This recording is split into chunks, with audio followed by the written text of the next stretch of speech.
Hello everyone, क्या हाल चाल आप सबके, कैसे हैं आप लोग। तो चलिए आज स्टार्ट करते हैं क्लास ट्वेल्थ का एक इम्पॉर्टेंट चैप्टर जिसका नाम है रिलेशन एंड फंक्शन। तो जैसा कि मैंने बोला कि बहुत इम्पॉर्टेंट चैप्टर है। तो क्यों है भाई ये इम्पॉर्टेंट चैप्टर। रिलेशन अगर आपको समझ में आ गया तो नो डाउट आपको फंक्शन समझ में आ जाएगा, और अगर फंक्शन समझ में आ गया तो आपको कैलकुलस समझ में आ जाएगा। अब कैलकुलस के अंदर क्या क्या चीज़ें आती हैं जो फंक्शन पढ़ना इतना ज़रूरी है। देखिए कैलकुलस के अंदर आप डिफरेंशिएशन पढ़ते हैं, आप कंटिन्यूटी पढ़ेंगे, आप एप्लीकेशन ऑफ डेरिवेटिव पढ़ेंगे, फिर उसके बाद आप इंटीग्रेशन भी पढ़ेंगे, और आप उसके बाद application of integration, then differential equation. इतने सारे चैप्टर्स, इतने सारे टॉपिक्स हैं जहाँ पर हम रिलेशन एंड फंक्शन को यूज़ करते हैं। तो वैसे भी अपने आप में लगभग लगभग 35 मार्क्स की कैलकुलस आती है। तो कैलकुलस की स्टडी आप नहीं कर पाएंगे अच्छे से अगर आपको रिलेशन एंड फंक्शन चैप्टर में थोड़ा सा भी कंफ्यूजन या डाउट रह जाता है। ये खुद अपने आप में 8 नंबर का चैप्टर आता है। तो 35 और 8 आप जोड़ लो, 43 नंबर तो ऐसे ही हो जाते हैं। तो जिसके पास इस चैप्टर की नॉलेज है तो वो फर्दर चैप्टर्स को कनेक्ट कर सकता है। तो इसलिए मैं भी आपसे रिक्वेस्ट करूँगा कि आप कम से कम जितनी देर मैं आप पढ़ा रहा हूँ उतनी देर आप फोकस करके बैठ जाओ, और ये कोशिश रहेगी मेरी कि मैं आपको रिलेशन एंड फंक्शन में मास्टर बना दूँ। ठीक है, तो सबसे पहले हम ये समझेंगे कि रिलेशन एक्चुअल में है क्या। तो रिलेशन को अगर हम समझने की कोशिश करें तो रिलेशन का मतलब क्या, रिलेशन का मतलब ये हो गया कि दो चीज़ों में संबंध, दो चीज़ों में रिलेशन। जैसे मान लो ये हमारे पास, मेरा ये क्या है, ये पेन है। ये पेन किस काम आता है, ये पेन आएगा इस बोर्ड पर लिखने के काम आएगा। और ये पेन सीधे सीधे इस बोर्ड से कनेक्टेड है या इस बोर्ड से रिलेटेड है। इस पेन के बिना इस बोर्ड का कोई मतलब नहीं, और इस बोर्ड के बिना इस पेन का कोई मतलब नहीं। इसका मतलब they are related to each other, एक दूसरे से रिलेट करते हैं। फैन, अगर घर में आपके घर में फ़ैन चल रहा है तो उस फ़ैन का रिलेशन किसके साथ है। उस फ़ैन का रिलेशन आप देखोगे कि किसके साथ है, इलेक्ट्रिसिटी के साथ है। ठीक है, तो अगर इलेक्ट्रिसिटी नहीं है तो फ़ैन का कोई मतलब नहीं, फ़ैन चलने का कोई मतलब नहीं। और अगर इलेक्ट्रिसिटी है, फ़ैन नहीं है, तो भी कोई मतलब नहीं। तो they are related to each other, एक दूसरे से संबंधित हैं। और जैसे कि मैं बात करूँ, ये शर्ट मैंने जो पहन रखी है इसमें जो बटन्स लग रहे हैं, तो बटन और ये जो शर्ट है इसमें बहुत बड़ा रिलेशन है। अगर बटन नहीं होगा तो शर्ट का कोई मतलब ही नहीं है पहनने का, और अगर खाली बटन है शर्ट नहीं है यानी कपड़ा नहीं है तो भी कोई मतलब नहीं है। तो इसका मतलब ये है कि कहीं ना कहीं मोटे तौर पर बात ये समझ में आ रही है कि चाहे वो ह्यूमन बीइंग है, human being in the sense कि जैसे मान लो आपके परिवार में 4-5 लोग हैं, और हर एक बंदा, हर दो बंदे आपस में किसी न किसी रिलेशन से जुड़े हुए हैं। जैसे कि मान लो आपके घर में आप हो, आपके मम्मी हैं, पापा हैं, सिस्टर भी हैं। तो अगर मैं आपसे कहता हूँ कि आपके और आपके सिस्टर के बीच में रिलेशन क्या, तो ऑब्वियसली ब्रदर एंड सिस्टर, भाई और बहन का रिलेशन होता है। आप अपने अगर पेरेंट के साथ अगर जुड़े हुए हैं तो ऑब्वियसली आप या तो उनके बीच में रिलेशन फादर और सन, या फिर मदर सन, या फिर फादर डॉटर, या फिर मदर डॉटर, ये रिलेशन आपस में यहाँ पर कनेक्टेड होंगे, राइट। तो इसका मतलब क्या है, इसका मतलब ये है कि रिलेशन के लिए हमेशा हमें दो चीज़ों की ज़रूरत होगी, या वो दो चीज़ लिविंग थिंग्स भी हो सकते हैं और नॉन लिविंग थिंग्स भी हो सकती हैं। ठीक है, तो ये तो बात समझ में आ गई कि प्रैक्टिकल लाइफ में रिलेशन एक्चुअल में है क्या। लेकिन मैथमेटिकली कैसे दिखाएंगे रिलेशन को, मैथमेटिकली कैसे दिखाएंगे। तो देखो मैथमेटिकली अगर हमें रिलेशन को समझना है तो सबसे पहले आपको क्लास 11th में जो आपने रिलेशन एंड फंक्शन चैप्टर पढ़ा हुआ है उसके कॉन्सेप्ट की क्लैरिटी भी बहुत अच्छे से होनी चाहिए। मतलब कि वहाँ पर आपने कार्टेशियन प्रोडक्ट नाम का कोई एक टॉपिक वहाँ पे पढ़ा था, वो आपको पता होना चाहिए। और आपने वहाँ पर ऑर्डर्ड पेयर पढ़ा हुआ था, वो भी आपको पता होना चाहिए। ठीक है, तो अगर आपके पास उसकी नॉलेज है तो आप बहुत जल्दी कनेक्ट कर जाएंगे। पर चिंता की कोई बात नहीं है, मैं यहाँ पर हूँ, फिर भी मैं आपको कोशिश करूँगा कि आपको बहुत अच्छे से रिकैपुचुलेट करा दूँ क्लास 11 का वो कॉन्सेप्ट भी। तो चलो समझ लेते हैं पहले कि कार्टेशियन प्रोडक्ट क्या है, उसके बाद हम रिलेशन की एक मैथमेटिकल डेफिनेशन देखेंगे और बहुत ही सुंदर प्रैक्टिकल एग्जाम्पल देखेंगे जो रियल लाइफ सिचुएशन पर बेस्ड होगा, और जिससे कि आप तुरंत कनेक्ट कर जाएंगे कि व्हाट इज़ एक्चुअली रिलेशन। ठीक है, तो बात करते हैं यहाँ पर हम कार्टेशियन प्रोडक्ट की। ठीक है, तो कार्टेशियन प्रोडक्ट यहाँ पर क्या होगा उसको एक बार हम देख लेते हैं। Cartesian product. ठीक है, तो कार्टेशियन प्रोडक्ट का मतलब हो गया कि आपके पास पहली बात तो दो नॉन एम्प्टी सेट होने चाहिए। कार्टेशियन प्रोडक्ट हम समझने जा रहे हैं, तो we should have two non empty set. Let say let A and B, let A and B are two non-empty set, two non-empty set, two non-empty set। हमने माना कि हमारे पास A और B दो नॉन एम्प्टी सेट है, तो set A को मैंने मान लिया यहाँ पर कि सेट A जो है ना, यहाँ पर कुछ चीज़ों का सेट है और उनका नाम चलो मैं यहाँ लिख लेता हूँ कि एक ट्राउज़र हो गया, ठीक है, ट्राउज़र, ठीक है, शर्ट हो गया, ट्राउज़र, और जीन्स ले लेते हैं, जीन्स, और क्या ले सकते हैं, ट्राउज़र, जीन्स, और यहाँ ले लेते हैं हम यहाँ पर चलो लोअर। ठीक है, ये हमने ले लिया लोअर। अच्छा, अब यहाँ पर एक सेट बी और लेते हैं, तो यहाँ ले लेते हैं हम शर्ट, ठीक है, और टी शर्ट, टी शर्ट, और एक ले लेते हैं टाई। ठीक है जी, ये हमारे पास सेट बन गया। ट्राउज़र, जीन्स, लोअर का एक सेट बन गया और एक सेट बन गया शर्ट, टी शर्ट और टाई का। तो अब मुझे क्या फाइंड आउट करना है, मुझे अब यहाँ पर फाइंड आउट करना है ए क्रॉस बी। तो अब ए क्रॉस बी का मतलब समझिए बहुत ध्यान से। ए क्रॉस बी का मतलब हो गया कि आप सेट ए का पहला एलिमेंट उठाएंगे और उसके पेयर्स बनाएंगे सेट बी के हर एक एलिमेंट के साथ ऑर्डर वाइज, राइट। मतलब trouser, shirt, trouser, T shirt, trouser और टाई। तो चलिए लिखते हैं यहाँ पर। एक तो हो गया ट्राउज़र, समझिएगा ऐसे, ट्राउज़र शर्ट का एक सेट बन जाएगा, ट्राउज़र और फिर टी शर्ट का एक सेट बन जाएगा, और एक बन जाएगा ट्राउज़र और टाई का ऑर्डर पेयर बन जाएगा, और फिर इसके बाद जीन्स। अब इसके सारे पेयर बना चुके हैं, अब इसके पेयर बनाते हैं। जीन्स, ठीक है, तो जीन्स हो गया, और टी शर्ट, जीन्स और शर्ट हो गया एक पेयर, ठीक है, देन जीन्स और टी शर्ट, देन जीन्स और tie, then lower and shirt का एक पेयर बन गया, लोअर टी शर्ट का एक पेयर बन जाता है आपके पास, और लोअर और टाई का एक पेयर बन जाता है। तो बच्चों ये जो आपने निकाला है ये क्या है, this is a Cartesian product of two sets. तो इस सेट में तीन एलिमेंट थे, इस सेट में भी तीन एलिमेंट थे, आपने हर एक एलिमेंट को पकड़ा और इन के साथ ऑर्डर वाइज आप लगाते गए और एक स्मॉलर ब्रैकेट के अंदर आप उसे लिखते गए, देन उसका आपने कलेक्शन कर लिया। मतलब ये कर्ली ब्रेसेस आपने यहाँ पर लगा दिए, तो ये बन गया हमारे पास Cartesian product of two sets. अब एक बहुत ही इंपॉर्टेंट बात, ये जो चीज़ें आपने लिखी हुई ना ऐसे इस ब्रैकेट के अंदर, इनको बोलते हैं ऑर्डर्ड पेयर। तो ordered pair plays a very important role in our life, in practical life too also. ठीक है, आप सोचोगे सर कैसे, ये तो आपने कह दिया कि भाई ठीक है। देखो कोई भी चीज़ ना ऑर्डर में जब रहती है ना तभी सुंदर लगती है, अगर ऑर्डर में नहीं है तो सुंदर नहीं लगती है। अब सोचो ना, मैंने आपसे अगर कह दिया कि बच्चे आप एक काम करो, इनमें से ना एक एक पेयर लेके पहन लो, ठीक है, तो आप सोचो टाई शर्ट, ये क्या है, ट्राउज़र है, और ये क्या है, शर्ट है, ऑब्वियसली अच्छा लगेगा। ट्राउज़र शर्ट आपने पहन लिया, अच्छा लगेगा, कोई दिक्कत नहीं है।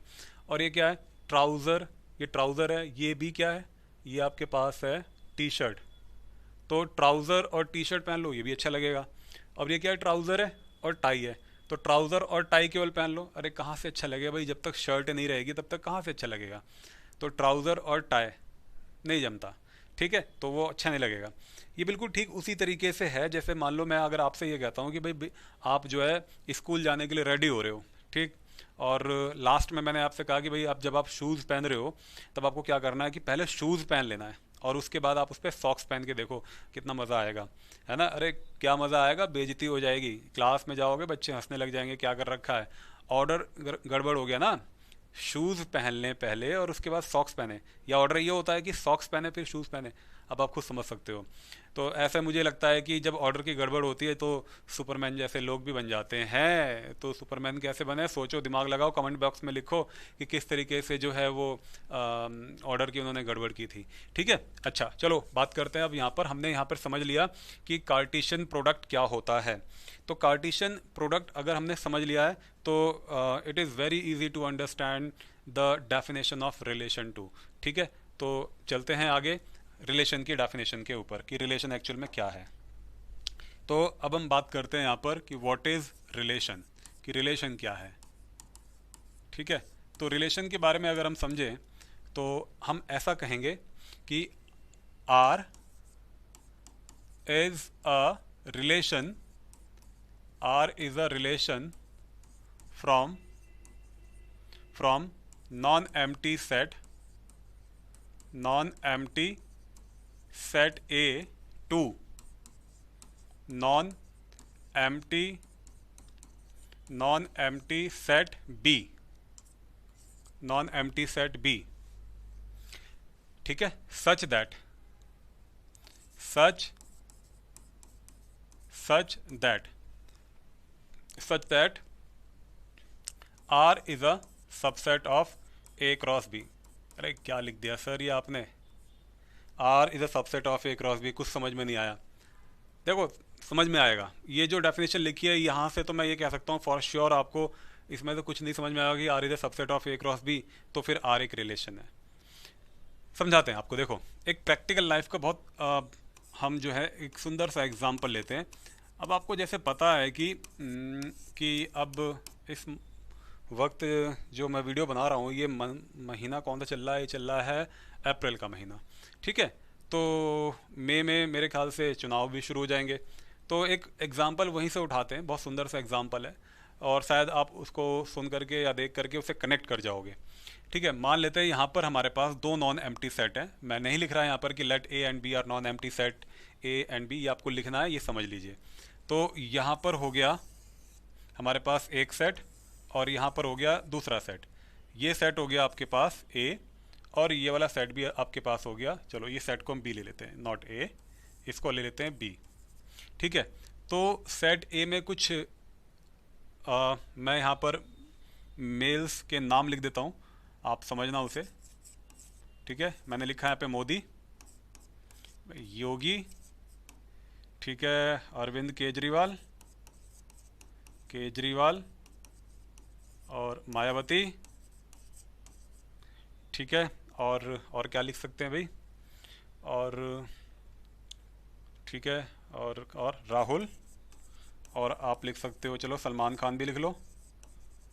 ठीक है, ये सब मान लो हमने ये एलिमेंट्स यहाँ पर इस सेट में लिख दिए। और उस सेट में हमने क्या लिखा, इस सेट में हमने लिख दिया मान लीजिए हमने लिख दिया यहाँ पर कांग्रेस, ठीक है, वांटेड, डीडीएलजे, ठीक है, और क्या, और लिख सकते हैं बीजेपी, बीएसपी और आप। ठीक है, और भी बहुत कुछ लिख सकते हो, लिखने को तो टाइगर 3 भी लिख सकते हो आप। ठीक है, अब आप एक बात समझो, ये एक सेट हो गया, नॉन एम्प्टी सेट हो गया, एक नॉन एम्प्टी सेट भी हो गया। अब यहाँ से मैं कुछ ऐसा यहाँ लिखूंगा जिससे कि आप ना देख करके ये बता पाओगे कि सेट ए का कौन सा एलिमेंट इससे कनेक्ट होगा। तब आप जो समझोगे कि किससे कौन सा एलिमेंट कनेक्ट होगा वो आप समझोगे मेरी दी गई हुई डेफिनेशन से, जो मैं यहाँ बोलूँगा। तो जो बोलने के बाद या मेरे लिखने के बाद अगर आप उसको कनेक्ट कर गए तो वही चीज़ आपकी रिलेशन हो जाएगी। कैसे समझाते हैं, देखो आर इज इक्वल टू, ये हो जाएगा A comma B such that, ठीक है, यानी A comma B such that इस तरीके से है कि A is a political leader, A is a political leader of B. ठीक है, और जहाँ पर हम ये कहते हैं कि जो ए है वो तो आपका सेट ए से बिलोंग करेगा और जो बी है आपका बी वो आपका सेट बी से बिलोंग करेगा। अब इसका मतलब आप समझ गए। देखो, ए एक ऐसा पॉलिटिकल लीडर है, पॉलिटिकल लीडर है किसका? बी का। अब ये जो ए है वो तो इसमें पाया जाएगा, और जो ये बी है, ये वाला बी, वो इस सेट में पाया जाएगा। तो आप कनेक्ट कर लो ईजिली, कोई भी बच्चा अब इसको यहाँ पर कनेक्ट कर पाएगा, ईजिली ईजिली कनेक्ट कर पाएगा। ठीक है, मैंने कहा कि भाई आप मोदी को किससे कनेक्ट करोगे, तो फॉर श्योर वो मोदी को किससे कनेक्ट करेगा? वो बीजेपी से कनेक्ट करेगा। ये गलती से बीएसपी पे कनेक्ट हो गया, ऐसा मत करना। तो मोदी को आपने कनेक्ट कर दिया बीजेपी के साथ, योगी को भी आपने कनेक्ट कर दिया बीजेपी के साथ, केजरीवाल को आप कनेक्ट कर लीजिए किसके साथ? ये कोई भी कनेक्ट कर देगा आपके साथ, और माया को आप कनेक्ट कर लीजिए, चलो मायावती को कनेक्ट कर लीजिए आप बीएसपी के साथ। राहुल को तो यार क्या, राहुल को किससे कनेक्ट करोगे? राहुल को कनेक्ट करोगे आप कांग्रेस के साथ। और सलमान खान को बताओ किससे कनेक्ट करोगे? भाई सलमान खान को आप किसी से कनेक्ट नहीं कर पाओगे, सीधी सी बात है, क्योंकि Salman Khan is not a political leader of any specific party. किसी भी पार्टी का ये लीडर नहीं है, ना ही वो मेंबर है। पॉलिटिकल लीडर की बात हो रही है यहाँ पर, ठीक है। तो बात करते हैं यहाँ पर। अब आपने इनको कनेक्ट कर दिया, तो उस रूल के अकॉर्डिंग, जो रूल मैंने यहाँ डिफाइन किया था, जो रूल मैंने यहाँ बताया था, उस रूल के अकॉर्डिंग आपने क्या क्या कनेक्ट किया? उस रूल के अकॉर्डिंग आपने कनेक्ट कर दिया मिस्टर मोदी को किसके साथ कनेक्ट? बीजेपी के साथ, ठीक है, बीजेपी के साथ कनेक्ट कर दिया। और योगी को आपने कनेक्ट कर दिया किसके साथ? बीजेपी के साथ, ठीक है। तो योगी को कनेक्ट कर दिया आपने बीजेपी के साथ। अब केजरीवाल को आपने कनेक्ट कर दिया, केजरीवाल को किससे कनेक्ट किया? आपके साथ। और माया को आपने कनेक्ट किया, माया को किसके साथ कनेक्ट कर दिया आपने? इसको कनेक्ट कर दिया माया को आपने बीएसपी के साथ। और राहुल को किसके साथ कनेक्ट कर दिया आपने? कांग्रेस के साथ, ठीक है, कांग्रेस के साथ। तो सलमान किसी से कनेक्ट हो ही नहीं सकता था। इसका मतलब हमें ये समझ में आ गया कि जो हमने यहाँ रूल लिखा, उस रूल के अकॉर्डिंग फॉर श्योर हम इतने ही एलिमेंट को यहाँ पर कनेक्ट कर सकते थे, सेट ए को सेट बी से, इससे ज़्यादा हम कनेक्ट नहीं कर सकते थे। अब बात करते हैं मुद्दे की। मुद्दे की बात यह है कि R is the subset of A cross B. अगर ऐसा हुआ तब ये जो आर, यानी आर मतलब क्या? आर फॉर, ऐसा समझो कि R for rule, R for rule. तो ये जो रूल होगा जो मैंने यहाँ डिफाइन किया है, ये वाला रूल रिलेशन बोला जाएगा अगर ए क्रॉस बी में ये आर आता है।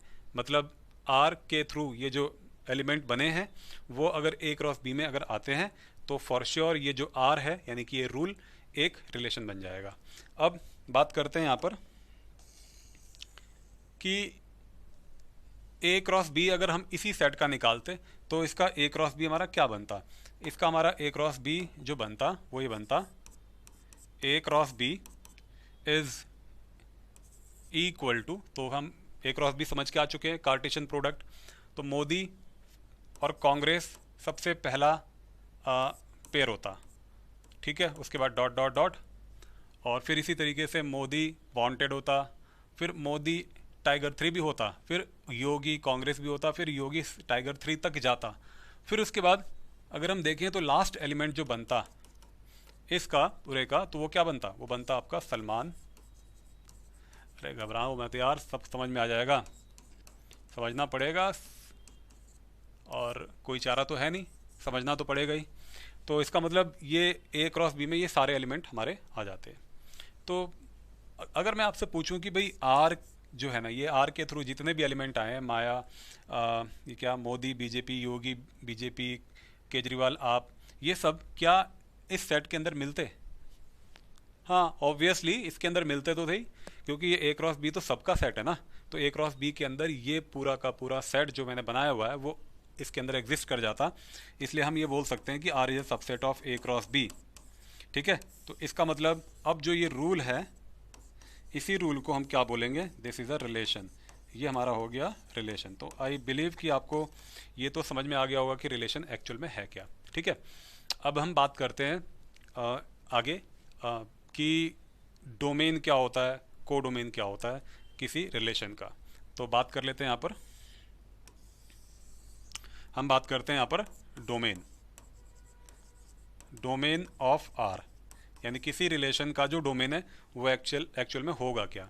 देखिए, जो भी आपने ये रिलेशन फॉर्म किया, ये रिलेशन आपने जो भी बनाया हुआ है, तो रिलेशन में जो भी ऑर्डर्ड पेयर बन रहे हैं उनके सभी फर्स्ट एलिमेंट का कलेक्शन जो होगा, that is called domain. The collection of all first element from ordered pair in a relation is called domain of R. तो अगर मैं इसको फाइंड आउट करने की कोशिश करूं, तो देखो, first element Modi, Yogi, Kejriwal, Maya and Rahul. ठीक है जी, तो मेरे ख्याल से आप ये बात बहुत अच्छे से समझ गए होंगे कि यहाँ पर डोमेन ऑफ आर क्या होगा। ठीक है, अब हम बात करते हैं यहाँ पर रेंज की। तो range of R, range of R, range of R, range क्या होता है किसी रिलेशन का।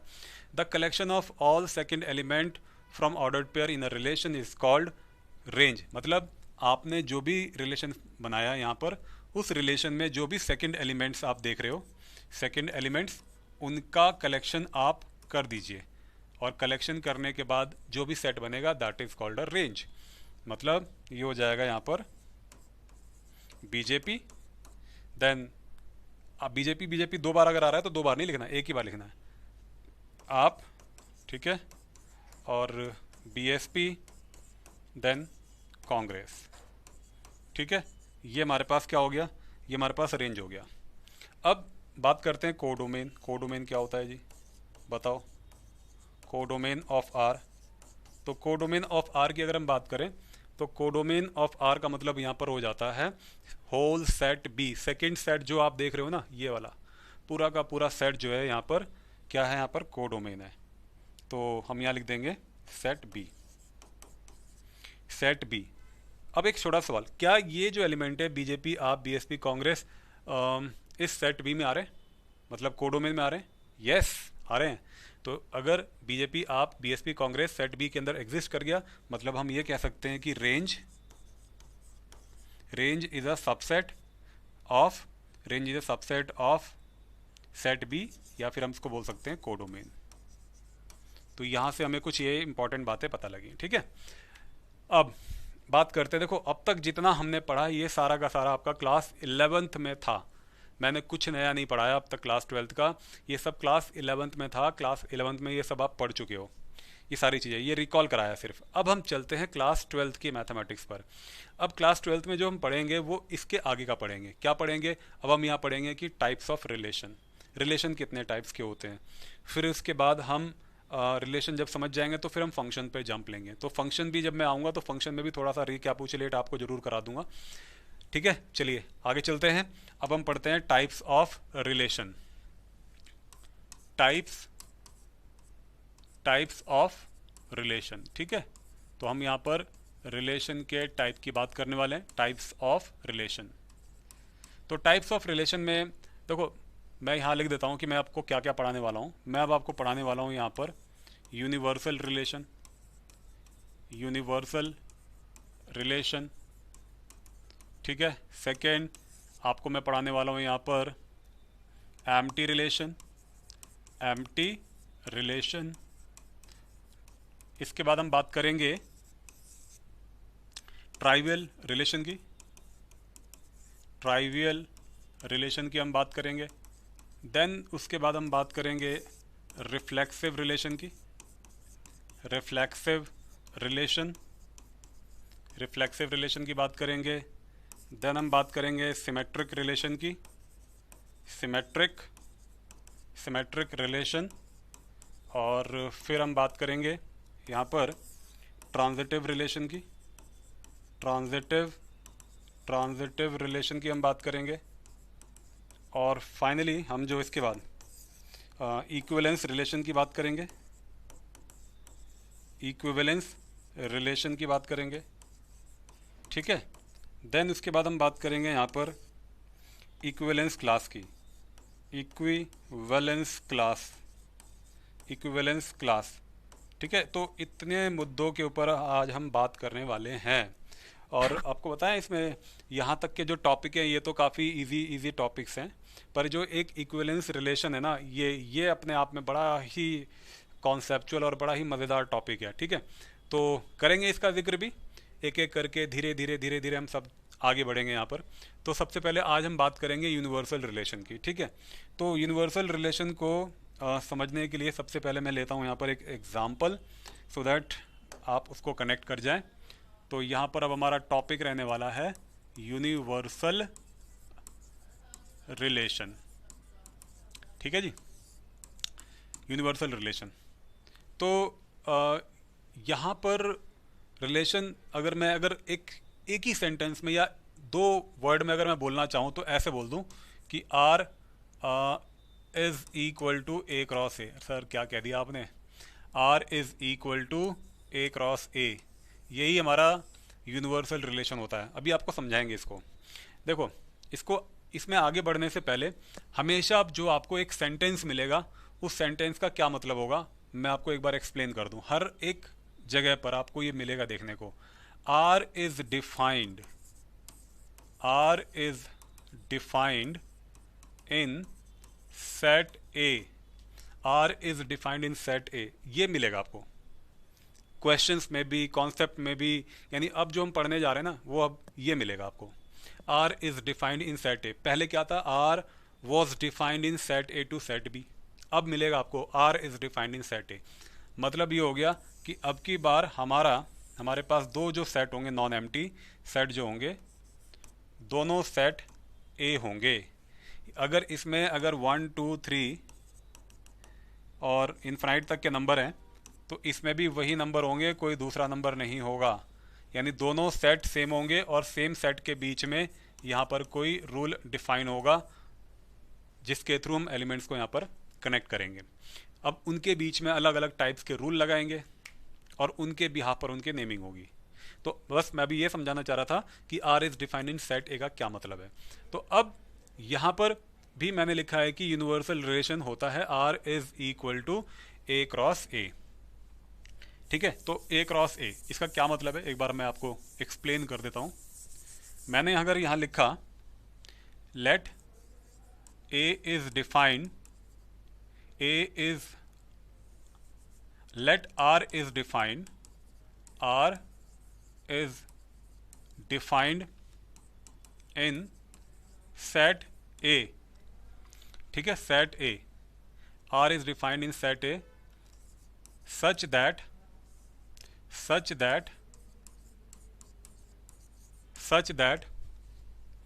R is equal to A cross A, then R is called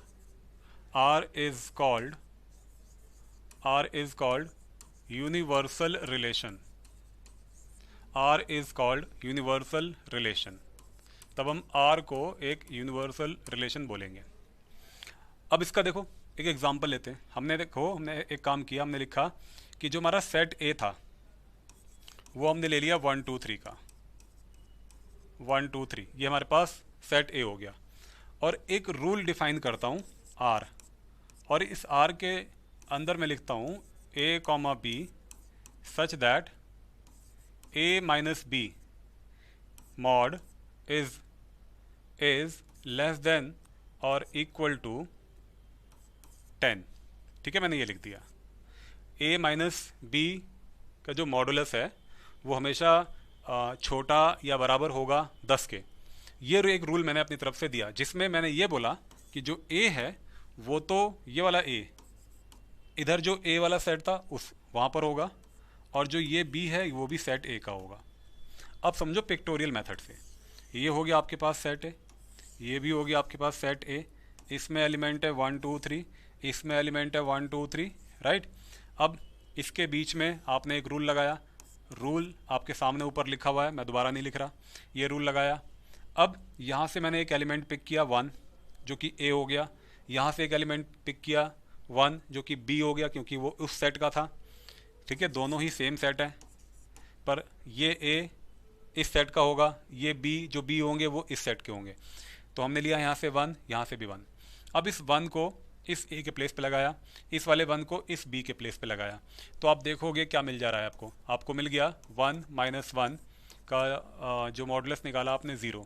तो ये देखो ये जो आ रहा है 0 आ रहा है, तो यानी कि ये जो रिजल्ट आया वो ऑब्वियसली जो है इस 10 के इक्वल तो बिल्कुल नहीं है जी, इस 10 के इक्वल तो नहीं है। बट हाँ, हम ये जरूर बोल सकते हैं, हम ये जरूर बोल सकते हैं कि जो 0 है ना वो 10 से क्या है, छोटा है। तो देखो छोटा तो है ही है, ठीक है, छोटा है, तो 0 इज़ लेस देन 10। मैंने ये रूल दिया। अब यहाँ पर अगर हम चाहते तो उस इक्वल टू को चाहें तो ना लगाएं, तब भी हमारा वही रूल बनेगा, बट लगा दिया है तो कोई प्रॉब्लम है नहीं। अब 1 और 2 को ले, तो अगर हम 1 और 2 को लेते हैं तो ये तो हो गया ए, ये हो गया हमारा बी। अब मैंने इसको, इस वाले 1 को यहाँ लगाया और इस वाले 2 को मैंने यहाँ लगाया, तो ये बन गया 1 minus 2 mod which is equal to -1, -1 का जो मॉड आया वो आ गया प्लस का 1। अब ये प्लस का जो 1 है वो भी छोटा है 10 से, इसका मतलब ये भी ट्रू है। 1 तो ऑब्वियसली 10 से छोटा है, तो कंडीशन को सेटिस्फाई कर रहा है, रूल को ये मान रहा है। ठीक है, ठीक इसी तरीके से आप 1 और 3 को ले लो। तो अगर हम 1 और 3 को लेंगे तो ये हो जाएगा 1 माइनस 3, और 1 माइनस 3 दैट इज़ माइनस का 2, और इसका मॉड लिया तो ये प्लस का 2, प्लस का 2 जो है वो 10 से ऑब्वियसली कम है, ये भी ट्रू है। अब आप इसी तरीके से अगर आप 2 1 लेंगे, 2 2 लेंगे, 2 3 लेंगे, 3 1 लेंगे, 3 2 लेंगे और 3 3 लेंगे, तो सब के सब इस रूल को फॉलो करेंगे, ट्रू स्टेटमेंट आएगी। तो इसका मतलब क्या हुआ, इसका मतलब ये हो गया कि हम ये बोल सकते हैं, इसलिए हम बोल सकते हैं कि R is equal to A cross A. क्यों, देखो ना, 1 1 भी सेटिस्फाई कर रहा है, 1 2 भी सेटिस्फाई कर रहा है, 1 3 भी इसको सेटिस्फाई कर रहा है, 2 1 2 2 भी सेटिस्फाई कर रहा है, 2 3 भी सेटिस्फाई कर रहा है, 3 1 भी कर रहा है, 3 2 भी कर रहा है और 3 3 भी कर रहा है, सारे कर रहे हैं। इसका मतलब ओवरऑल ये कार्टेशियन प्रोडक्ट बन गया। मतलब R is equal to A cross A, यानी जब किसी रिलेशन के थ्रू पूरा का पूरा कार्टेशियन प्रोडक्ट बन जाए, दो सेट का कार्टेशियन प्रोडक्ट ही निकल के आ जाए, तब हमें ये समझना चाहिए कि वो जो R है ना वो एक यूनिवर्सल रिलेशन है। तो अब मैं क्या बोलूँगा, therefore R is a universal relation, universal relation, ठीक है, यूनिवर्सल रिलेशन। ये हो गया यूनिवर्सल रिलेशन का एक एग्जाम्पल, और यूनिवर्सल रिलेशन आई गेस कि आप समझ में आपको आ गया होगा। चलिए चलते हैं नेक्स्ट कॉन्सेप्ट के ऊपर। अब हम बात करते हैं एम्प्टी रिलेशन के ऊपर। तो एम्प्टी रिलेशन क्या है इसे हम देख लेते हैं। एम्प्टी रिलेशन, तो एम्प्टी रिलेशन भी के लिए भी हमारा जो R होगा ना, R डिफाइंड होना चाहिए सेट ए में। अब सेट ए का मतलब set A to set A में R डिफाइंड है, then R is called empty relation, empty relation, R is called empty relation if R is equal to 5। यानी कि रिलेशन के थ्रू अब कोई एलिमेंट, यानी जो हम रूल डिफाइन करेंगे उसके थ्रू कोई भी सेट ए का एलिमेंट सेट ए के एलिमेंट से कनेक्ट नहीं होगा, संबंधित नहीं होगा, उसका कोई उसके साथ रिलेशन नहीं होगा, उस केस में उसे हम एम्प्टी रिलेशन बोलेंगे। तो इसका एक एग्जांपल लेते हैं। एग्जांपल के लिए फिर से मैंने सेट ए वही लिए जो पहले लिए थे, यानी कि 1 2 3, और यहाँ पर भी लिया हमने 1 2 3, ठीक है, और इनके बीच में एक रूल लगा दिया, R is equal to A comma B such that mod of a minus b is greater than 10, ठीक है, is greater than 10 कर देते हैं। अब देखते हैं क्या आता है। अब हमने लिया यहाँ पर 1 1 पहले, अब हम चेक करना चाहते हैं कि क्या ये 1 1 रिलेट करते हैं इस रूल से। तो अगर ये 1 1 रूल को बिलोंग करते हैं या इस R से रिलेटेड हैं, तो they should follow the given rule. अब गिवन रूल क्या हमारे पास, mod of A minus B, ठीक है, यानी 1 - 1 को अगर हम देखें तो ये आ गया 0। और ऑब्वियसली अगर हम देखें तो यहाँ 0 > 10 तो बिल्कुल नहीं है, ये बिल्कुल नहीं है, तो 0 तो 10 से बड़ा है ही नहीं।